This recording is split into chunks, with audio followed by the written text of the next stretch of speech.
It's the No Name Cinema Society, and we're here to sound off. It's the our weekly or bi-weekly or whatever, bi-monthly freeform segment. Every time we do a show, we end it with a freeform segment where we talk about all sorts of crazy things. Hi, I'm your favorite sexy pirate, Jonathan, one of your hosts for the evening. And if you haven't seen the previous episodes that we've done tonight, then you would know that that I had some eye issues this weekend. Here's my hospital band, and that's why I'm wearing an eye patch. It's not just because I'm a sexy pirate, which I very well may be. But you guys decide that on your own. Write in hashtag NNCS and let me know. Hashtag sexy pirate. Might as well own it. My Twitter handle's right there, and I've got a couple co-hosts with me. Who's first? Who I introduce first? I'm gonna go with J Money first. How you doing, J Money? Good.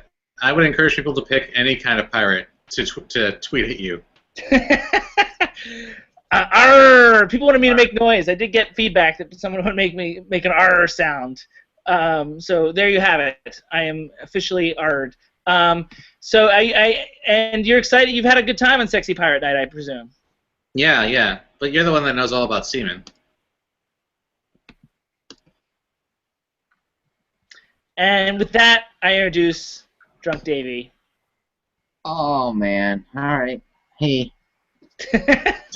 So these guys, they broke their lower thirds. I don't know what they used to have little name tags down there, but I don't know, they don't work anymore. So I've got to introduce these guys so you understand who they are.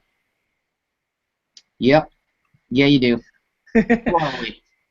Well, you're Drunk Davey, Dave Joseph, and you're one of the three co-hosts. Welcome aboard. This is our freeform segment.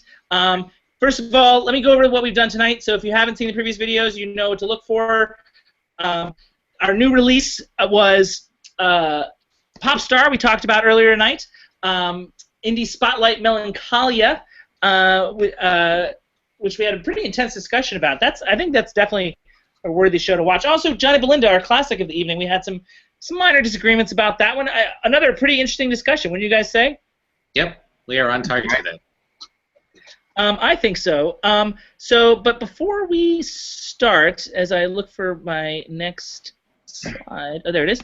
Before we start, J Money, you had an amendment you wanted to make to the POPSTAR discussion. So why don't you go first? That's right. There was a very quick throwaway joke in POPSTAR that I think is very relevant to us. I don't know if you guys noticed it. But there was a reference to a certain movie from the 90s that we have now discussed, I think, 2 or 3 times over the course of this year. Flatliners. That movie is Flatliners. Thank you very much. And I just want to say that I think we might be the ones that are bringing Flatliners back. Yeah. I think it could be us that's making Flatliners become part of the national conversation once again. And to catch up the audience, we talked in our 1990 review show. I posed a question to the group about what movies we thought from 1990 that should be remade. And J Money's selection was Flatliners. I selected The Russian House and Quigley Down Under. Davy Joe suggested Reversal of Fortune. And then in a sound-off that happened, I think, episode 26.4, we recasted those movies. I could be wrong about that number, but we recasted those movies with modern actors. So we talked about Flatliners again, and then we found out, I posted on our Facebook page, that a Flatliners reboot is in the works. Yeah.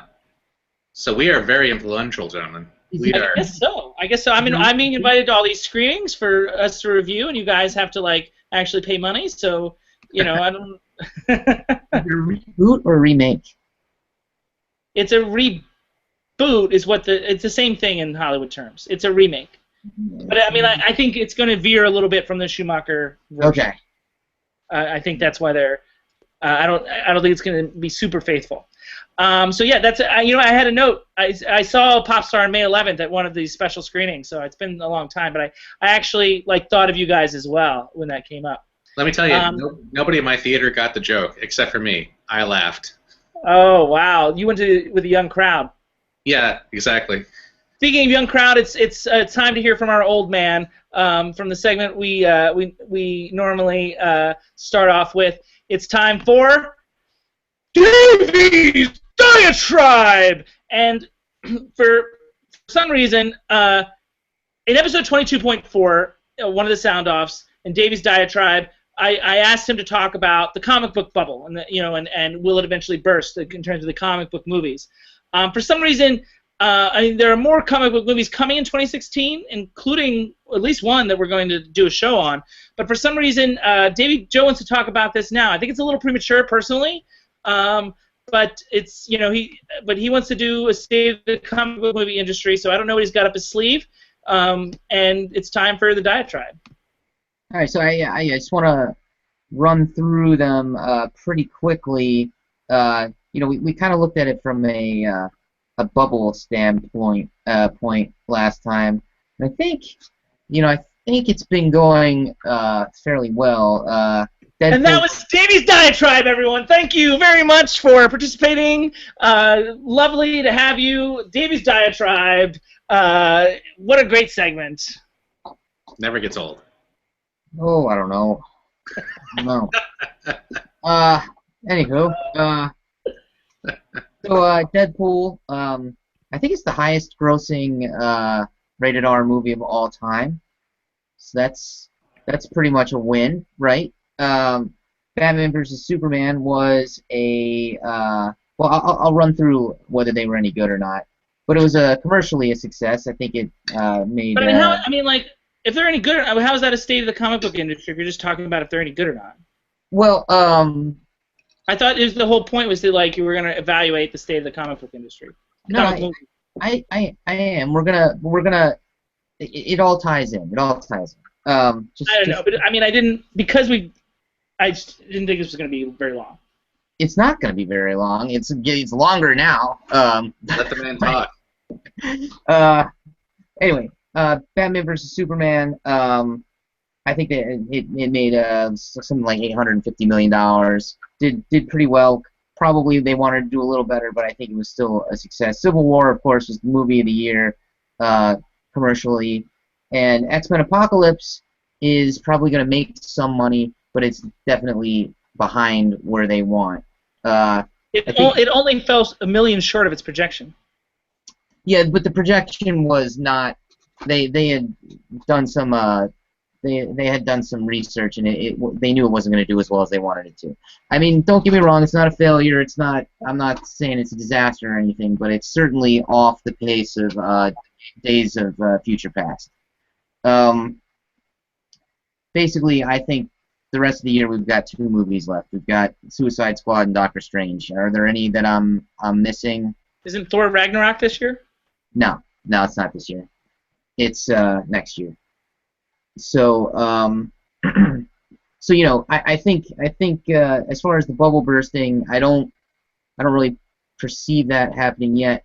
But I do think that Batman vs. Superman, that's really what I wanted to get into. I think that movie was pretty bad, and I think that it could hurt the next round. The Justice League movie. I don't think it'll hurt Suicide Squad so much, but I think the Justice League movie it could bring that down. Kind of like supposedly I haven't seen the new Turtles movie.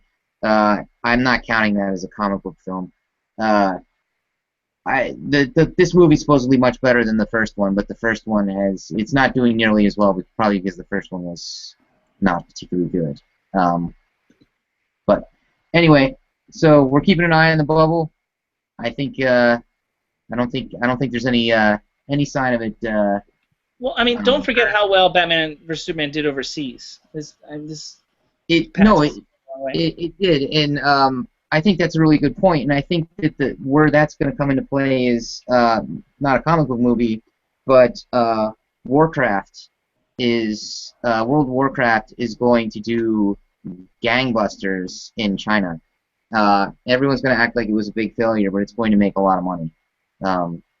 So I think that's a really good point. But point is, I think Warner Brothers is looking at, regardless of your feelings about the quality of the film, I think Warner Brothers is looking at Batman vs. Superman as a big hit. Yeah, no, and I don't get me wrong, I had a lot of fun at that movie, and I'm just concerned that I mean, wasn't really good. It wasn't good, and I think it could have a carryover effect to a Justice League movie. I hope it doesn't. I would like to see the DC cinematic universe take off, but just because I like comic book movies. I mean, I like the idea of. No, but I understand. I mean, like, I don't understand why DC has to, like, Marvel's doing just fine. Well, yeah, it is, but I mean, I like the idea of a counterpoint, and I like the idea of movies that kind of build on a universe. And I mean, like, I don't want to engage you any longer in this, but I mean, is it that? I mean, is DC offering a counterpoint, or are they really just offering a retread of what Marvel's already done and doing? Well, wait a minute. I mean, you're disregarding all the history of their characters. I mean, the reason the DC universe is existing is because there's a whole other set of characters that a lot of people really like that want to see them. Yeah, and I think it's a difference in mood. I think the reason the Marvel movies are so successful is they're crossing over from beyond just the. And that does not include X-Men, even though X-Men's Marvel, but X-Men's owned by 20th Century Fox, whereas Disney, the main characters are owned by Disney Civil War, and that, I mean, like, you know, these movies are crossing over to being six quadrant movies, and I think that's the difference between what Marvel's doing, and as everyone's pointing out, they're actually well written, you know, and that's the difference. And I think that the DC universe could be a kind of a darker, more serious, brooding atmosphere. Of course, I don't know whether they're going to keep that up, because that was one thing that people criticized. I think of all the faults with Batman vs. Superman, I didn't really have a problem with that.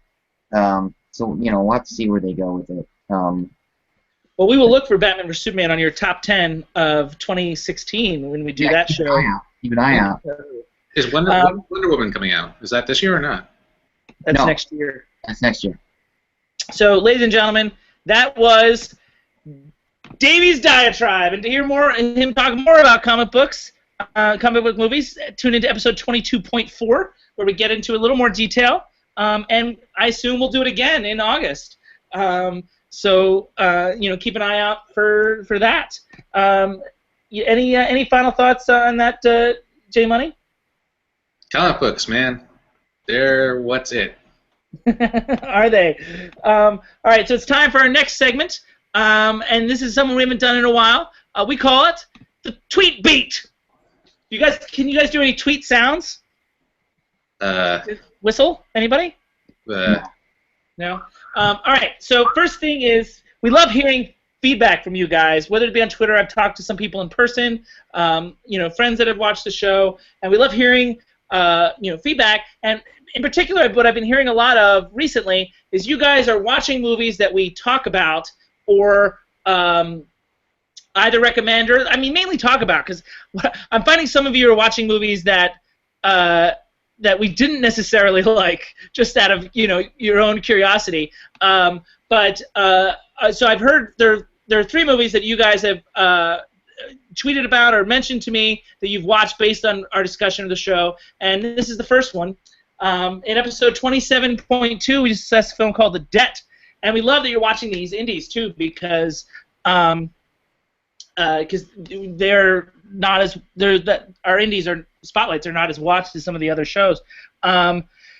So what I'm hearing is you guys watched it based on our recommendation. I think we all really liked it. Am I remembering that correctly, guys? Yeah. I liked it. Yeah. And this is a film that.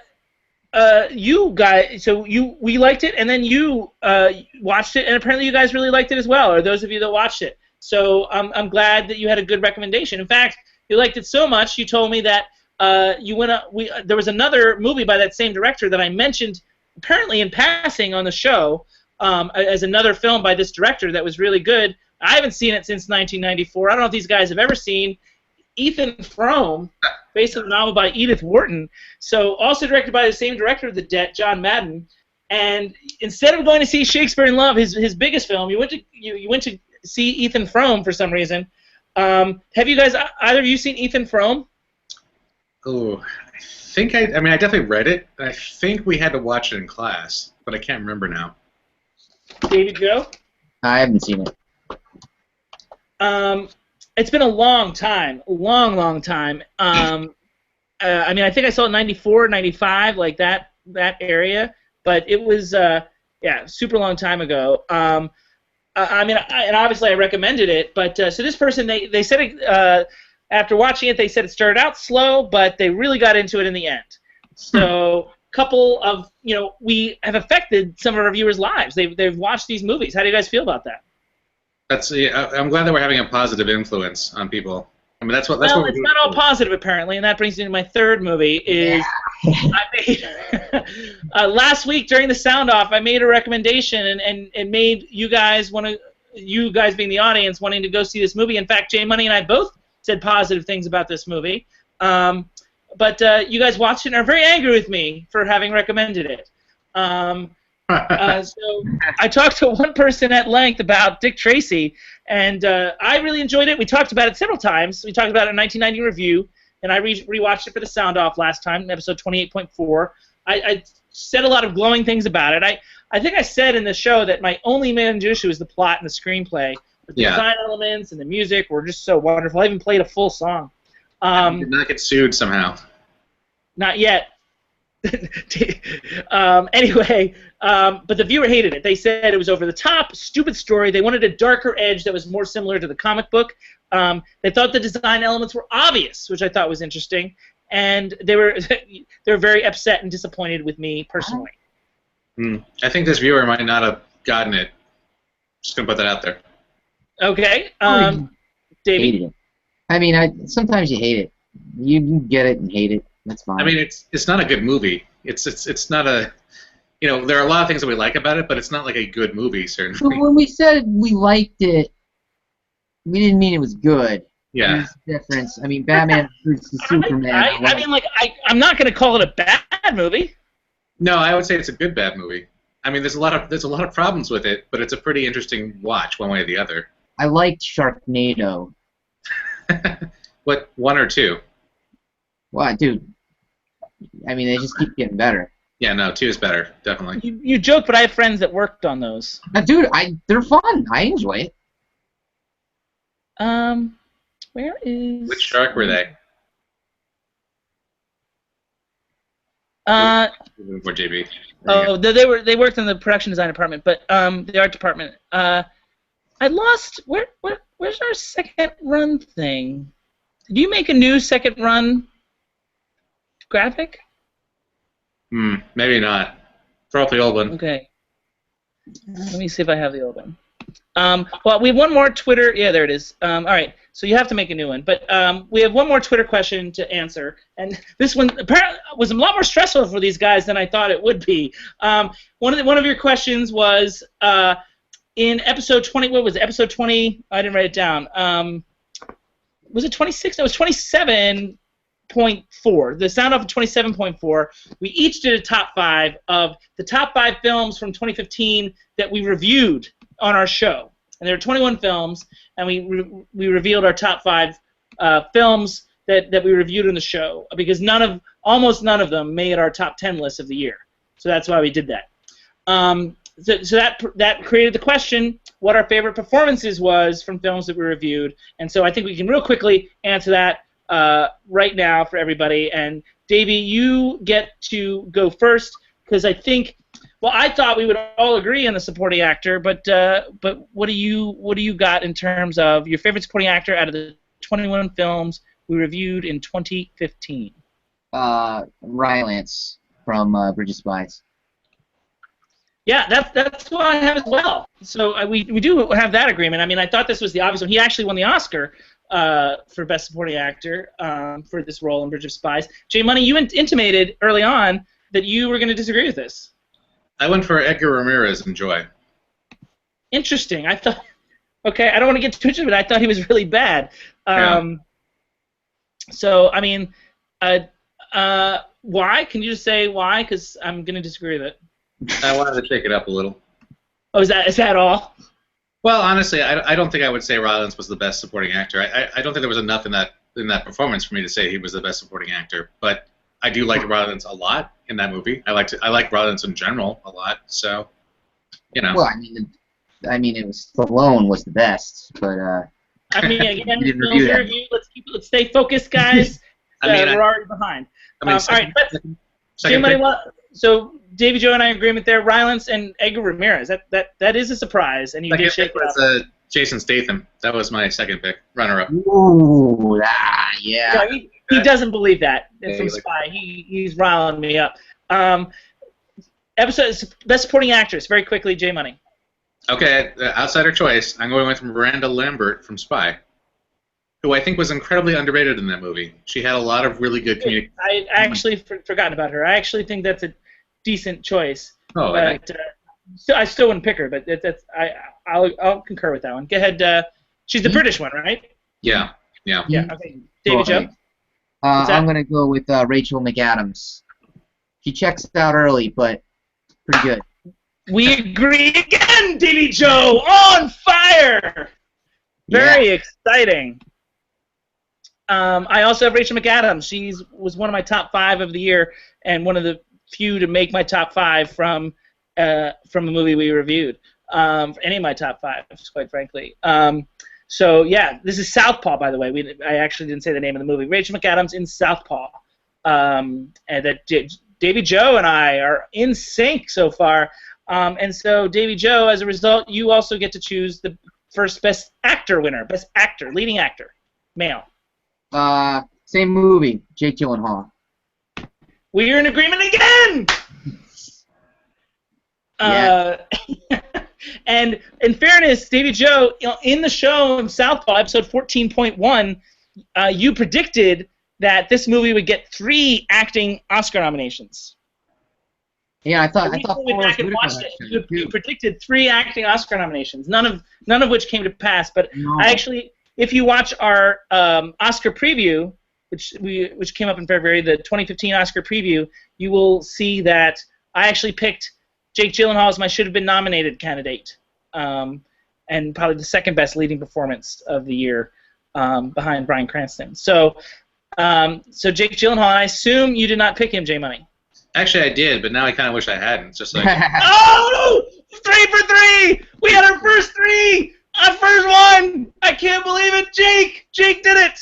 Yes, it's the muscles. It must be the muscles. I'm so proud of us. I'm so excited. So excited. Don't you want to see me this excited, J Money? You really want to deny me this? no, it's great. You're a really blurry, sort of like happy, smiling mess right now. It's great. All right, Davey, you also get to choose Best Actress Charlize Theron. in Mad Max. Mad Max, yes. Okay. And J Money. You know, I went back and forth this one a lot, and I'm going to also pick Charlize Theron because I think that she ultimately did not get enough credit for that role throughout the year, so I'm going to give her a little more extra credit for this. So this pretty much makes up for that. What's that? I mean, she didn't get nominated for the Oscar, but right here on this show, she gets her due. So she pretty much. Well, my pick did get nominated for an Oscar, and everyone knows how much I hate Mad Max, but and I didn't like this movie so much, but I acknowledge how good the performance was. I'm surprised that I thought J Money might go here, but I got Jennifer Lawrence in Joy. In a movie I didn't like, but I think she was really strong. She was the best part of that movie. Yeah, I mean, that's what I had originally, and then I decided to switch it later at the last second. Because you knew I was going to pick it, and you just wanted to mess with me. Yep, that was pretty much it. Well, now I know. Now I know how you really feel. Hey, you guys are lucky. Initially I just picked everyone from Fantastic Four. Just boom, boom, boom, boom, straight down the list. Yeah. Well, I mean, like, those might have been defensible. Anyway, all right, that's Tweet Beat. We're going to move on. Let's see, how far behind are we? 12 minutes. Oh, man. So got to get through this next part quickly. But you guys probably didn't see this movie, so maybe we can get through it real quick. All right. So it's time for what we call Society's Second Run, as we have an old-school graphic here. Do you know if you made a new one for this one, J Money? You probably didn't, right? Yeah, I think we should add that one to the list. Okay. I will try and remind you, because that's what I do. Yes. All right. So in the second run, a movie that came up or was hinted at or discussed that one of us didn't see, or more than one of us didn't see, we watch it and we re-bring it up. And this relates specifically to our 1990 review show. As we talked earlier, there was all these Netflixes, DVD. I still get DVDs because a lot of the older films aren't streaming. and they still come. They're still coming, the 1990 films, and I've never seen this film. And so it came in Netflix, so I just watched it. And I wish we had time to talk about it on the 1990 review show, because it's a hidden gem. I was really surprised by this one. Do you guys know this movie? That looks really familiar. Davey Joe, you're quiet. I have no idea what it is. It's called White Palace. White Palace. I assume you guys have not seen it. No. But now you've heard of it. Okay. Okay. It's a small story. It's super character driven. So that sense, right up my alley. Like small interpersonal issues. And let me just tell you about. I mean, like Susan Sarandon will blow your mind in this movie. And we've already talked about some great performances from the women in 1990. We talked about Meryl Streep in Postcards from the Edge. We talked a little about Laura Dern in Wild at Heart. So I mean, like, and this is another one that I would have nominated for an Oscar. She is incredible in this movie. Like, she's her character isn't the brightest, but she's got like it's three-dimensional, and she's got a lot of insecurity that she covers up. So there's layers. It's a really terrific performance, and in spite of being like a small, like, she plays like a regular person, you know what I mean? But she makes it so vivid. And if you really look at her career between 1988 and 1995, I mean, like, and we talk about this sometimes when a person is in their heyday. But I'm just gonna list the movies that she did. Bull Durham in 1988, White Palace in 1990, which obviously didn't do well, but she's great in it. I highly recommend it just for her. Thelma and Louise in 91, Lorenzo's Oil in 92, The Client in 94, which she got an Oscar nomination for. It's not a great movie, but she's great in it. And she finally won her Oscar in 95 for Dead Man Walking, which, quite frankly, I think is the least of, as good as it is, it's the least of those 6 performances. Mm. And that's like, she's in her prime, right in the middle of some great work here. Yeah. So, I wanted to acknowledge that. And you guys see what I'm saying about her, like this time period for her? Yeah. Oh, yeah. Hitting it out of the park there. Yeah, I mean, it's really, really some good work for her, in that time period. And the title of the film, White Palace, comes from, she's a waitress in a place that makes very small burgers. So you can see the influence there. Interesting. It's, I guess it's a very unveiled attempt to suggest White Castle. Or Crystal Palace, right? Isn't that Isn't that like? I think it's meant to be White Castle, baby. Just trust me. Yeah, but there's another chain that has those small hamburgers called. They're called Crystal Palace. Crystal something. Let me keep talking. Okay, I will. You just try and stop me. The direction by Luis Mandoki is kind of basic, and maybe that's why it didn't take off. It's basic blocking and coverage, but admittedly, it doesn't like get in the way of his actors. He sort of just lets that. This is James Spader, by the way, that she does this movie with. If I didn't say that earlier. I also want to talk about the screenplay, which is by Ted Talley, who the year later would write Silence of the Lambs, and Alvin Sargent, who did Ordinary People in 1980. They both did other work, but that's some of their best-known work. So they combined to adapt this novel into the screenplay, and it's incredibly nuanced and detailed, super character-driven, very honest. Like, the way they speak feels very natural and real. And, I mean, it's a flawed movie. It's got some, I think the direction is slow. I mean, it's a little slow, and it's got some issues, but the screenplay is a strength. And it's another thing that I think should have actually been nominated for an adapted screenplay Oscar. Again, this movie was a big surprise, and I'm really recommending it to you guys. I think it creates. I mean, like, a lot of the supporting characters are weak, but these two characters are really, really three-dimensional, really strong characters, and that's really what the movie revolves around.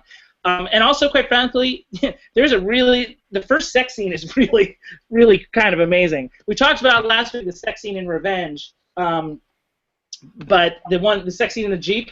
But this is even better, I think. And it's in addition to being like really character driven, it's also kind of hot too.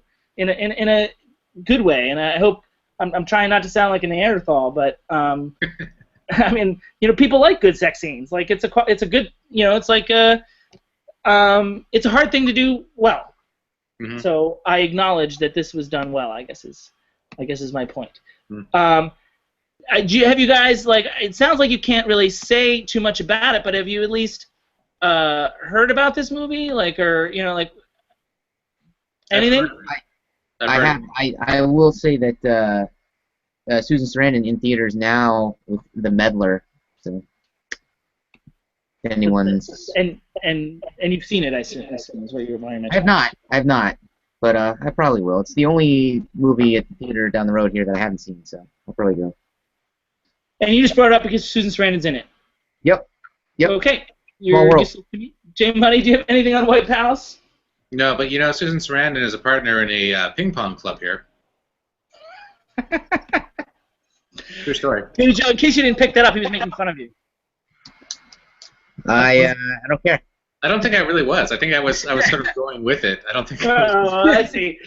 Way to save yourself. All right, let's move on. Let's see how far behind are we. We are still 12 minutes behind. Okay, so I appropriated the right amount of money for that. It's time for the top 5. You guys excited for the top 5 Best Actress winners of all time? So excited.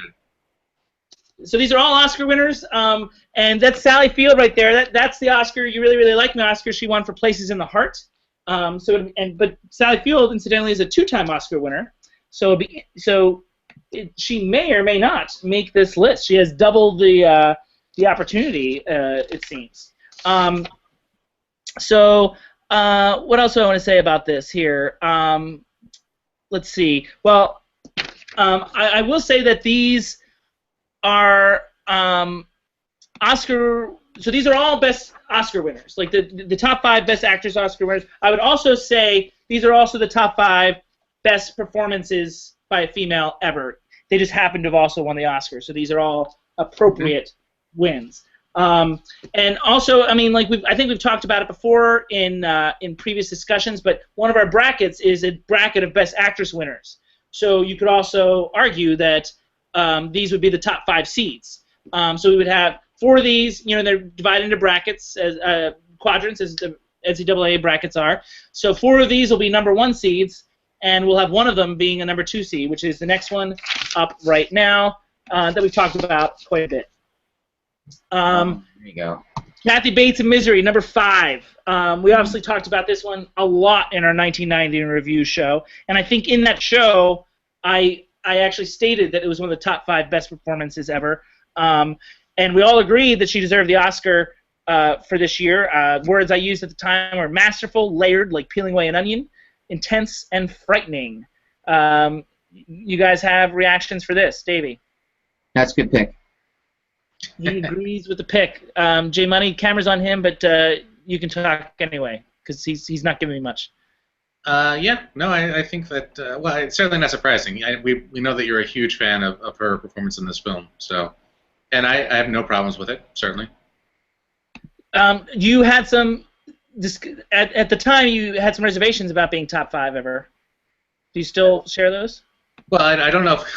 I think I have reservations with the idea of saying that these are like the best 5 female performances ever in the history of cinema. But other than that, no. If you want to put her in your top 5, that's fine. I'm making that call. I mean, I do think that the performance is that good. Yeah, I don't think anyone could ever really, objectively say these are like the movies he's seen. I know. It's fine. It's fine. Well, I've pretty much seen all the Best Actress winners. You've seen a lot. Yeah. Anyway. All right, well, that brings us to number 4, which is another film that we've talked about quite a bit, and I think you guys know where I'm going with this one. Any guesses? No. No? I guess that's a no. Number 4! Oh, shit, I should have guessed that. You definitely should have. We did a whole show on The Lion in Winter. This is Katharine Hepburn in The Lion in Winter. I think during that show I said this would, before I knew I was doing a top 5, I think I even called it one of the top 5 greatest performances by a female ever. And she won her Oscar in a tie with Barbara Streisand for Funny Girl, but it's regardless, you know, and I think Barbra Streisand's great in Funny Girl, but this is an all-time great performance, obviously aided by a tremendous script. But as clever as the lines are, I just want to make the point that they're still challenging to deliver and say and get the point across. I mean, I think they're great lines, they're great dialogue, but that also makes them challenging. I think that the way that she navigates the constant games Eleanor has to play. I mean, I think, you know, like, obviously Katharine Hepburn is a 4-time Oscar winner. It's more than any other actor in history. But this is her greatest achievement, certainly an Oscar that's deserved. So, and I know you guys watched this movie. We discussed it in episode 27.3, so audience can take a look at that if they wish. You know, Davey Joe, how do you feel about this? No, it's you know, I think the point that I made is that the transitions, the quick turns of emotion in that film, it's really just a great performance. So I'm 2 for 2 with Davey, but J Money's, do you continue to be skeptical? I mean, how am I being skeptical? I don't know. I'm asking if you are. Oh no, I'm not skeptical. Well, you said, am I continuing to be skeptical? No, these are good picks. So the good performances, but you're skeptical that they're top 5 ever. I'm skeptical with like saying that could exist, that you could literally pick a top 5. This whole top 5 was, you guys agreed that this would be a good top 5 to do. I think it's great. It's awesome. Keep going. Yeah. Well, I mean, there's no point in me doing a top 5. You're like, well, I can't understand how you can make a top 5. That's just Jay Money. He's being difficult. That's what he does. He's here to antagonize you. That's why I put the two of you together. Wait a minute. Just to clarify though, wasn't it top 5 like of the Oscar winners? Yes, but I would also and that will be true. All 5 are Oscar winners. Yes, but that's fine. But I also would argue that these are the best 5 performances, that I've seen, by leading female actors. Right. I mean, but that's part of the fun about the debate. Is at the end, I'd be curious to see what you feel like is missing. I'm waiting to see where Sofia Vergara's Hot Pursuit performance falls in here. Yeah, it could be interesting, but she didn't win the Oscar yet. Oh, yeah, that's a good point. Give it time. Give it time. All right, so when I was in high school, I had an English teacher who told us that what he thought were the 3 best female characters in the history of literature, and 2 of those 3 are the next 2 choices, or represent the next 2 choices on the list. This is Sally Bowles, originally from Christopher Isherwood's The Berlin Stories. Now, of course, the first thing is what? Liza Minnelli, one of the best 5 performances of all time. And yeah, if you've not seen Cabaret, one of my top 3 favorite films of all time, then you need to, because I'm just as surprised as you were. And obviously, it's before she went a little haywire, and it's a time in her life when she took acting just as seriously as singing. It's a rich character, to be sure, but she wholly inhabits this character. She's transcendent in this role, and this girl who's deeply in pain but covers it with such dynamism. It's amazing to watch, layer upon layer. She's talented and confused. She pushes that pain down really deep. It's extremely nuanced. And her dialogue scenes alone would make this a top 5 performance of all time. But then you throw in the extra little wrinkle here of the tough to navigate with just one eye. You throw in the extra little wrinkle here with the actual songs, the singing performances, and these songs need to be acted just as much. And sometimes they're a little more difficult, because there's a lot more going on. Sometimes choreography, or whatever. But the songs that she performs, she's incredible at. And this particular picture is from a moment when she sings a song called "Maybe This Time." And this performance of this song at this moment, at the point in the film, is amazing. Obviously, I want to acknowledge that director Bob Fosse was probably a big help, both with the songs and the overall performance. the other actors on the list are, could have probably done it with or without their directors. Not sure that's the case here. Manella and Fosse were a great team, but I mean, like the proof's in the pudding. The result is pretty amazing. Have either of you guys seen Cabaret? I have not, No. so I will stay out of this one. Davy Joe, no? No, I haven't. I would see. Did you hear? What's that? Is it on any? Is it in any of the brackets? Oh, it's in tons of brackets. Okay. So you shouldn't. You guys shouldn't watch it yet because it definitely will come up in brackets as the time comes along. But okay. I mean, obviously, it's a #1 seed in the Best Actress bracket. It's also one of my top three favorite films of all time. Did you hear that part? Oh yeah. No, that's big. And don't forget, Bob Fosse beat Francis Ford Coppola as Best Director that year for The Godfather. Wow. So I mean, it was even highly regarded even in 1972. So I said some of the great literary characters of all time. Do you guys have a guess as to what this might be? No. Jay Money's thinking. I'm gonna guess it's a no. A lot of people might guess this. Scarlett O'Hara, number 2, Vivien Leigh's performance in Gone with the Wind. Obviously, one of the most beloved and complex characters in literary history. But Vivien Leigh made this character's journey even more legendary. Between the childishness, the conniving, the arrogance, the pettiness, the selfishness, she made it just as complete as the character's generosity, strength, passion, lust, and love. In any other actor's hands, this kind of a journey might feel disingenuous, but she nails it. She makes it palpable, and quite frankly, with this performance in 1939, I feel like she redefined screen acting for the next decade, and then would take apart and redefine it again when she played Blanche Dubois in Streetcar Named Desire in 1951, which would also be on a top 10 list. So Vivien Leigh would have 2 performances, if I made a top 10 list. So that's and she also won an Oscar for Streetcar Named Desire. That's how amazing she was in her prime. So gentlemen, I assume you've seen Gone with the Wind. I have not, but it's going to be coming up soon, isn't it? I don't think so. Like not as a actual classic, but as a bracketing movie. I don't know. I off the top of my head, it does not seem so. But we can talk about that after. I don't remember automatically if it did, but okay. I screened it. I don't remember when I screened. I thought I screened it in 2013, but I could be wrong. I don't think it does come up. But Davey, have you not seen this movie, Davey, either? Oh no, I've seen it. Okay, It's been a long time though. What are you googling right now, man? I'm looking at our list of movies, but I'm not going to. I know that's a big secret, so I'm not gonna say anything. You're just looking to see if Gone with the Wind is coming up. Yes. And you confirm that it's not. No, it is not. No? Yeah. Okay, my mistake.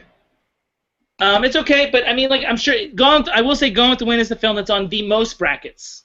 So it'll probably come up eventually. All right, so we're ready for #1. You guys ready? Yep. Yes. Are you excited? Ready? Hell yes. Oh, I'm wrong, looks by like the you way. guys- Gone with the Wind is on the list. Uh-huh. It is. It's. I remember. It's a double. It's on a list with a double, isn't it? Yes. Okay, I do remember now. So that'll be fun. Jay Money's first time coming up. That's right. So, all right. Now I'm going to reveal #1. It is it's the greatest performance from the greatest actor I've ever seen. This is obviously Meryl Streep, and for those of you who don't know, it's Sophie's Choice. Can I at least assume you guys have seen Sophie's Choice? No, That's a no from Davy Joe. I didn't hear Jay Money. Yeah, I've seen it. Oh, interesting tone of voice there. It's positive. I'm not. Okay.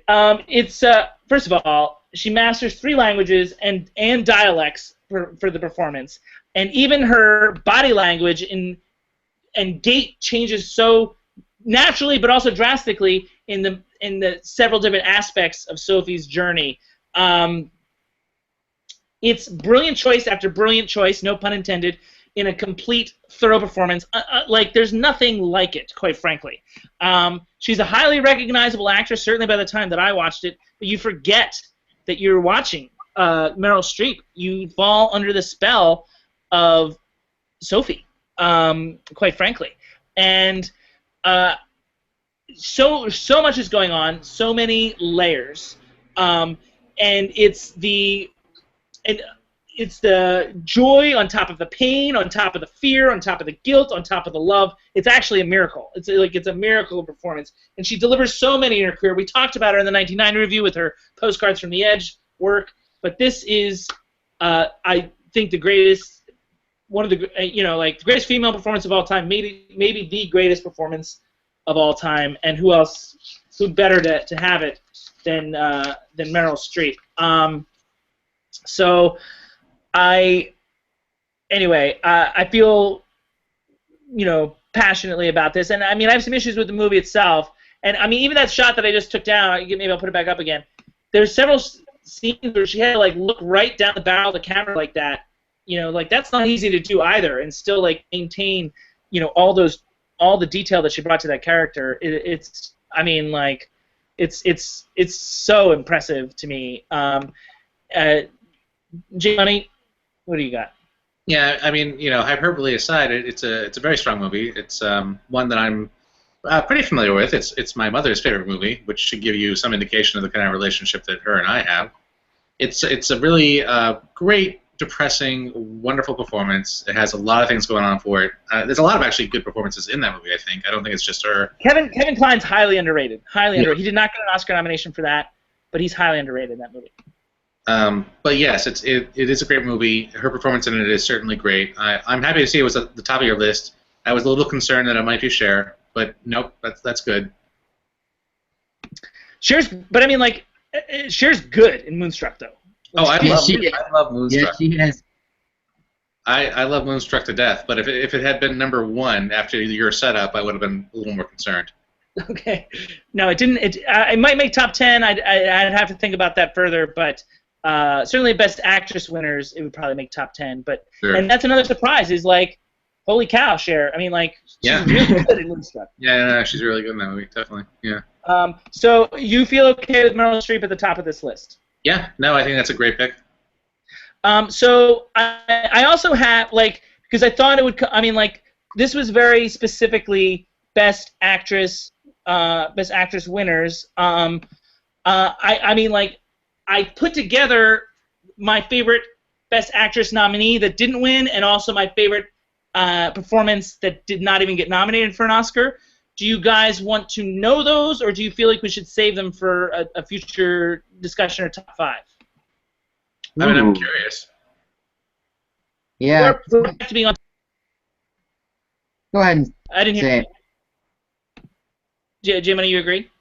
I said I'm certainly curious. So yeah, go for it. Well, my favorite Best Actress nominee that we never that didn't win actually is from a film that we talked about, and it's actually our most popular episode to date.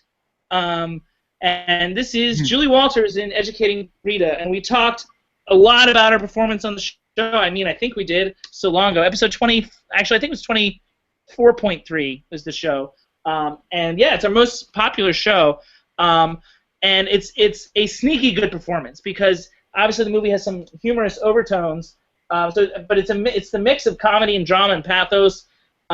See the episode, if you want to hear more about it. But I think she's just transcendent, and because the movie has some jokes, maybe the performance is not taken as seriously, but I think it's an acting achievement. So, you guys feel okay with that? Yep. Sure. Yeah. That's it. There's no feedback or anything. We've talked through her plenty, I think. Okay, well, this next one which is my favorite performance of that did not receive a nomination, and it is a film I brought up once, and I brought it up in episode 12, and so you guys probably won't remember it. I'll pull it up now. Maybe? Is it? Uh-oh. Do you guys see the picture? No. Oh, you know what? No. I pulled up the wrong picture, I think. Because, yeah, I pulled up the JPEG instead of the PNG file. So where is... There it is. Sorry about that, everybody. You had to wait through that stuff. There she is. Anybody remember talking about this movie or what it is? I mean, I do. That's cheating. This is Ginger Rogers in The Major and the Minor. And to refresh, and I talked about it in episode 12, the episode on top 5 female-driven comedies, when I did a top 5 on the female-driven comedies. We all did a top 5, I think, back then, female-driven comedies.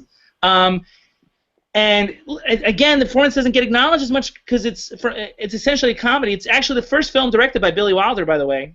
But it's a virtuoso performance. And to remind Davy Joe, in the movie, it's a silly plot, but it works so well. In order to get a train ticket, she needs to pose as an underage girl. So she poses. She's a grown woman, 20-something, posing as a 13-year-old, and she makes it work. She makes it very believable. Maybe 14 years old. Without any sort of artifice. It's just body language and the way she carries herself. And she also at some point in the film actually has to play an older woman too. And so the train ticket gets her onto it. She winds up having to keep up the ruse of playing a young girl when she gets derailed to a boys' army base, like a training military school. Military school is the word I'm looking for. Hence the major and the minor. And hilarity ensues, and it really does. It's hilarious, and the way she navigates, the 3 characters she has to play, in a very funny movie.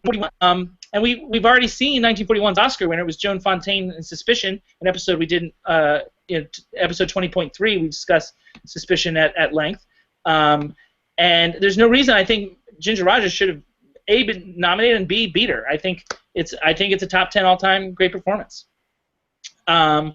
So that's what I'm putting to you guys.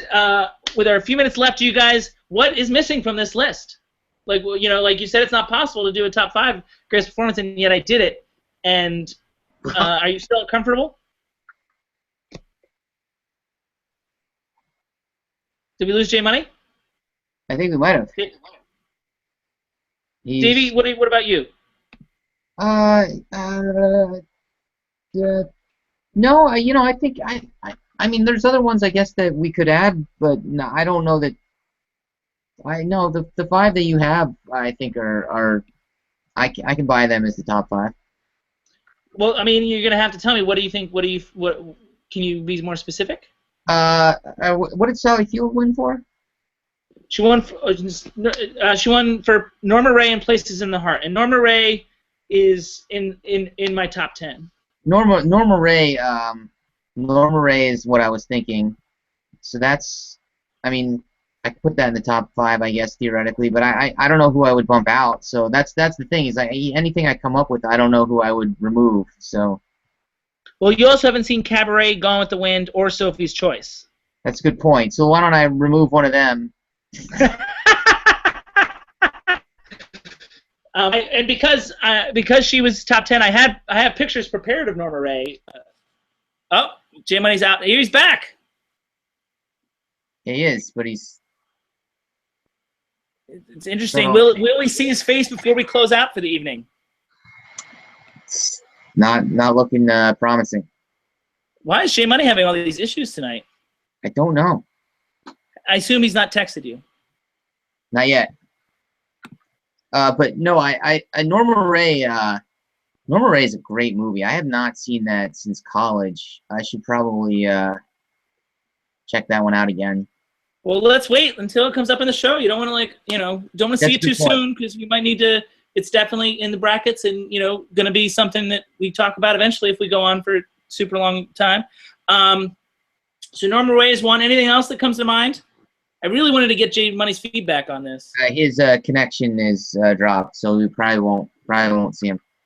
Okay. Any others that come to mind? No.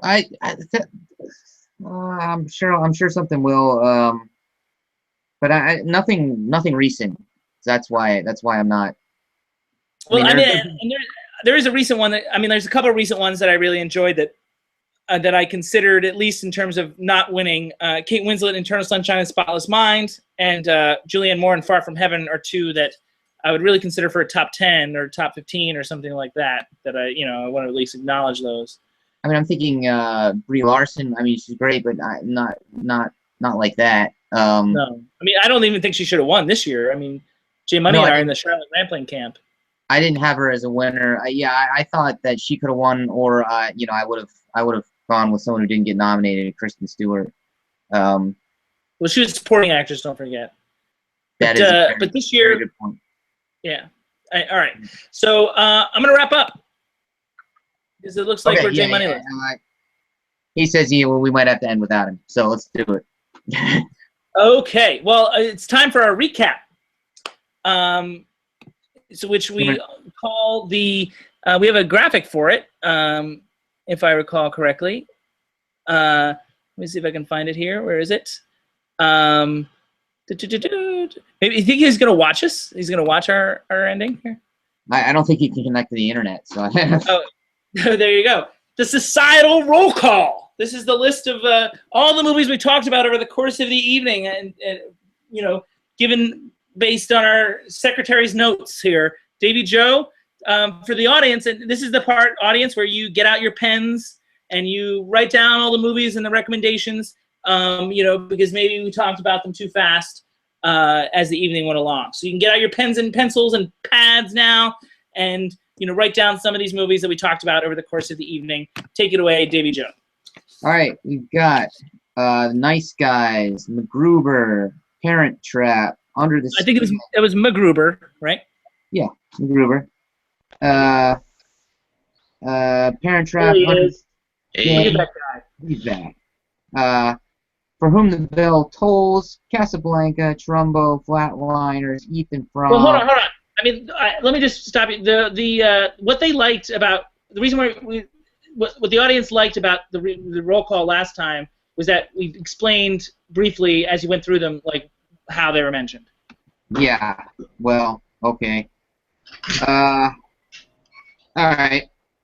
Let's. All right. So. I mean, Nice Guys came up because it was one of the show we did in episode 28.1. All right. So we did comedic teams. That's how Keanu and Nice Guys came up. Mm-hmm. MacGruber was directed by. Jorma Taccone, same co-director as POPSTAR. Gotcha. Okay. Parent Trap was referenced in POPSTAR. It's kind of. As was Flatliners. Yep. Under the Skin is one that we did previously as an indie. Episode 20.2. Whom the Bell Tolls. I don't know. But that was the movie I didn't watch that I was supposed to watch. And it's a movie that Jay Money and I that lost in the brackets to Johnny Belinda. Yes. Casablanca. Greatest movie of all time. Casablanca because it came out the same year as For Whom the Bell Tolls, and Ingrid Bergman was nominated for Whom the Bell Tolls instead of Casablanca. Trumbo, your favorite movie of last year, and the director of For Whom the Bell Tolls is the bad guy. Yeah. Trumbo, a bad guy. Flatliners, we covered that. Ethan Frome was a movie that was directed by the same person, by Madden, John Madden, who directed, was it The Debt? The Debt, and we talk about both those movies because one of our viewers watched them based on our recommendation and really liked The Debt and mostly liked Ethan Frome. And it was Shakespeare in Love, also he directed that. That's correct, and I would say that's his best film. Would you agree with that, Jay Money? Of the three we're talking about, yeah, I guess so. Well, the other options are Captain Corelli's Mandolin, the best exotic Marigold Hotel, and the second best exotic Marigold Hotel. Well, Captain Corelli is clearly the leader of the pack in all of these. I mean, have you guys even seen it? He's useless to us when he gets this way, ladies and gentlemen. Go ahead, Davey. Are we still talking about John Madden? We are. Okay. Wow. Do you not want to be? No, I mean, we can talk about it. Dick Tracy was a movie that you guys said was good, but it's been pointed out that it sucks. But by a viewer didn't like it after our recommendation. Bridge of Spies had Mark Rylance in it. We probably brought it up. Yes, it did. It sure did. Joy. But you and I named him as the best supporting actor out of the movies we saw together. Yeah, and that's big. Joy had Jennifer Lawrence that J Money said was the best actress of the movie. I did. Was that you? Yeah, and J Money said Edgar Ramirez from Joy was best supporting actor. Oh, okay. Wait, I thought didn't he take? Oh no, he switched. He switched from J-Lo. You're right. He said Charlize Theron. Spy came up because J Money said someone was the best. Miranda Lambert. Yes, very good. Southpaw was both you and me. We picked Jake Gyllenhaal and Rachel McAdams. Mad Max Fury Road, I picked Charlize Theron, as did J Money. I don't know, White Palace, something about that. No, I know that one. That was the one. That was the one you went back and hadn't seen for the '90s, but you've seen it now. And what did I think about it, Davey Joe? Were you listening? Yeah, you liked it. You liked it, and it had what's her face. Yep, what's her face? She was in it. She's in a lot of things. What's her face? Susan Sarandon. Postcards from the Edge is another '90s movie that you keep talking about. Saying, I mean, it's amazing because most people would find this boring, but I find this whole segment fascinating and enjoyable. Wild at Heart, Bull Durham, Thelma and Louise, The Client, Dead Man Walking, and The Meddler all have Susan Sarandon. Wild at Heart does not. Wild at Heart we talked about because Laura Dern was another 1990. Oh, that's right, Laura Dern. My bad. Silence of the Lambs was written by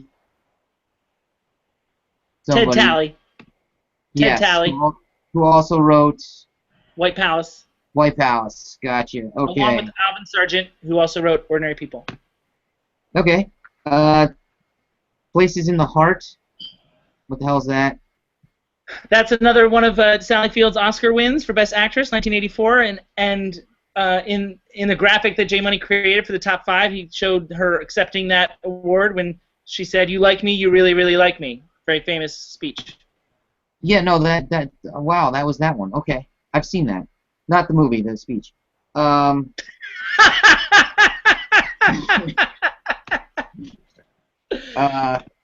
This is Drunk Davey at his best, guys. Savor this. Misery, greatest, or top 5 performance from Kathy Bates. Lion in Winter, top 5 performance by Katharine Hepburn. Cabaret, top 5 performance by what's her face from Liza Minnelli from Arrested Development. Gone with the Wind, top 5 performance. Scarlett O'Hara. Who's the actress? Vivien Leigh. Yes. Vivien Leigh. And Sophie's Choice, of course, is Meryl Streep. That is, you say, the greatest. Now, are you saying that that's the greatest performance by anyone in any movie all time, or might be? Might be. Okay. Okay. Between her and the person I've chosen for best actor of all time, like best male performance of all time, I can go either way between those two. That's tough. Okay. That's cool. We're gonna see that in the list. In the brackets, rather. Going with the Wind is. And Sophie's Choice is not? How could it? Oh, Sophie's Choice is, but I mean, it's not upcoming anytime soon. Okay. The Major and the Minor, and Suspicion. See, I don't know. J Money missed this part, so he'll appreciate this. Well, yeah. Tell us about those two. I was listing my my best performance that that did not receive an Oscar nomination. Oh, you were here. You were here for that. I was here for Ginger that. Rogers, the Major and the Minor. Okay. Yeah. So the best performance for an actress that did get a nomination but lost, and that was Julie Walters in Educating Rita, which we did a show about, episode 24.3. J Money, before we move on, finish the roll call, is there best actress? Is there leading actress performances that you felt like I shamefully ignored? I mean, I really can't answer that question at this point. Okay, cool.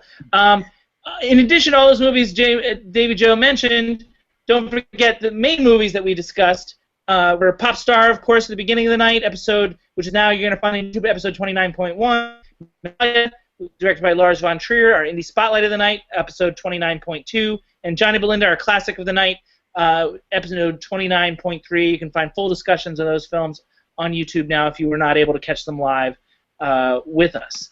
So that was...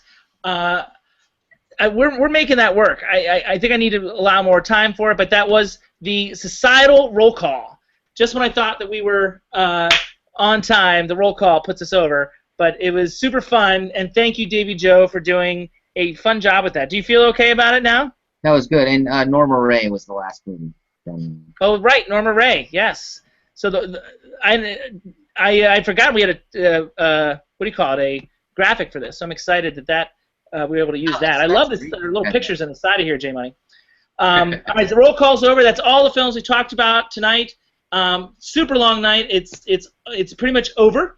Our next show is going to be supposedly on Wednesday, June 29th. It'll be like my special 60th birthday episode, and that's Wednesday, June 29th.